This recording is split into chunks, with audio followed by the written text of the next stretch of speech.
సార్వత్రిక ఎన్నికల నేపథ్యంలో తెలంగాణ రాష్ట్రంలో ఆసక్తి రేపుతున్న లోక్సభ సెగ్మెంట్ మల్కాజ్గిరి. భారతదేశంలో అతిపెద్ద పార్లమెంట్ నియోజకవర్గం మల్కాజ్గిరి కావడం, ఇది భౌగోళిక స్వరూపంగాను ఓటర్ల పరంగాను ఎంతో ప్రత్యేకతను సంతరించుకుని 3 జిల్లాల్లో విస్తరించి ఉండడంతో ఇక్కడ పోటీపై ఆసక్తి రేగుతోంది. ప్రస్తుతం ఉన్న ఎంపీ స్థానాల్లో ఎక్కువ గ్రోత్ ఉన్న స్థానం మల్కాజ్గిరి కావడంతో ఇక్కడ పోరుపై ఆసక్తి నెలకొంది. దీనికి తోడు ఇక్కడ కాంగ్రెస్ వర్కింగ్ ప్రెసిడెంట్ రేవంత్ రెడ్డి బరిలో ఉండడం కూడా పోటీపై ఆసక్తిని పెంచుతోంది.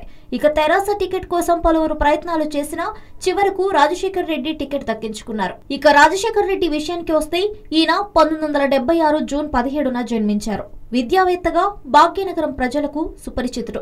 దీనికి తోడు రాష్ట్ర మంత్రి చామకూర మల్లారెడ్డికి స్వయాన అల్లుడు. బోయిన్పల్లిలో పుట్టి పెరిగిన ఆయన బీకాం విద్యను అభ్యసించారు. Institute of aeronautical engineering chairman గా, Vardhaman college of engineering vice chairman గా, Saint Martin engineering college director గా కొనసాగుతున్నారు.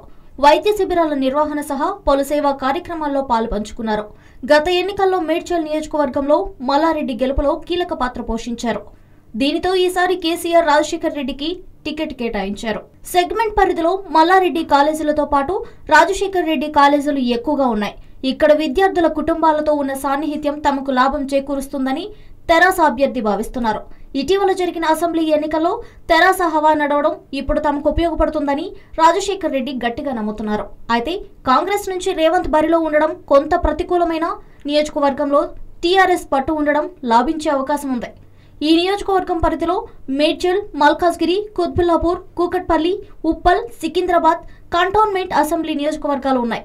ఎల్బీ నగర్ ఎమ్మెల్యే సుధీర్ రెడ్డి గులాబీ తీర్థం పుచ్చుకోవడంతో ఇక్కడ అందరూ తెరాస ఎమ్మెల్యేలే ప్రాతినిధ్యం వహిస్తున్నారు. ఇది తనకు లాభం చేకూరుస్తుందని రాజశేఖర్ రెడ్డి బలంగా నమ్ముతున్నారు. మొత్తంగా నియోజకవర్గంలో ఉన్న పరిచయాలు, తెరాస బలంపై ఆశలు పెట్టుకున్న రాజశేఖర్ రెడ్డి గెలుపుపై ధీమాగా ఉన్నారు. మరి రేవంత్ వంటి నాయకుడిని ఓడించి లోక్సభలో అడుగు పెడతారో లేదో చూడాలి. హలో, మిమ్మల్నే యోయో టీవీ యాప్ డౌన్లోడ్ చేసుకున్నారా? ఇంకా లేదా? మీ యాప్ స్టోర్కి వెళ్ళి వెంటనే డౌన్లోడ్ చేసుకోండి.